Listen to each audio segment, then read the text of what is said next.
Xullas oldimga bitta qiz keldi. U bir psixologdan jozibador ayol degan kursi bor ekan. O'sha kursni sotib olibdi. Yana u kurs janavar ham kichkina pul emas ekan, 12 million ekan.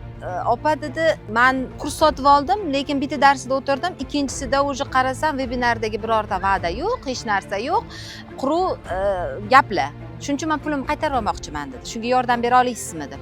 Keyin ha bo'pti dedim. Bering telefon nomerlarini, ular bilan bog'lanamiz deb. Keyin telefon qildim. Shunaqa kursingiz bor ekan? Ha, bor. O'sha bo'yicha siz o'quvchi bilan shartnoma qilganmisiz dedi. Siz bilan menejerim bog'lanadi deb qo'yib qo'ydi telefonni. 2 soatdan keyin menejeri telefon qildi. Keyin aytdi, "Ha, opa, biz просто probniy dars qilyotgandik. Bir 4-5 ta probniy dars qilib, undan keyin shartnoma qilmoqchi edik." U qanaqasi bo'ladi? Probniy dars degani, siz pulni oldingiz-ku. Pulni nimaga asosan oldingiz? Shartnomangiz bo'lmasa, undan soliq to'laganligingiz to'g'risida hech qanaqa hujjatingiz bo'lmasa, bu qanaqa qilib siz bundan pul oldingiz bo'lmasam?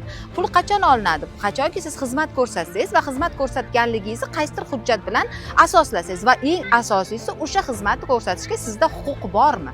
Shunaqa 3-4 ta savol beruvdim. Ana qizi kartasiga sras pul tushdi. Bu degani nima?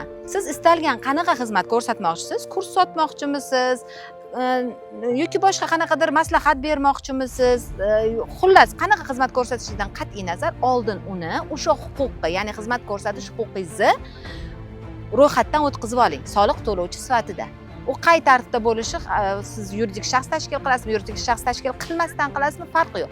Soliq to'lovchi sifatida ro'yxatdan o'ting. Ana undan keyin siz qilayotgan xizmatingizni xizmat ko'rsatuvchi va xizmatingizdan foydalanuvchi o'rtasidagi shartnoma asosida rasmiylashtiring. Va shartnomada xohlagan bandlaringizni kiriting. Ikki tomonga qulay bo'lgan bandlar kiritilsin. Ya'ni o'quvchi ham yerda kuyib qolmasin. Yoqmasa qaysidir foizini qaytargan holda pulni qaytarish shartlarini ham kiriting bu yoqqa.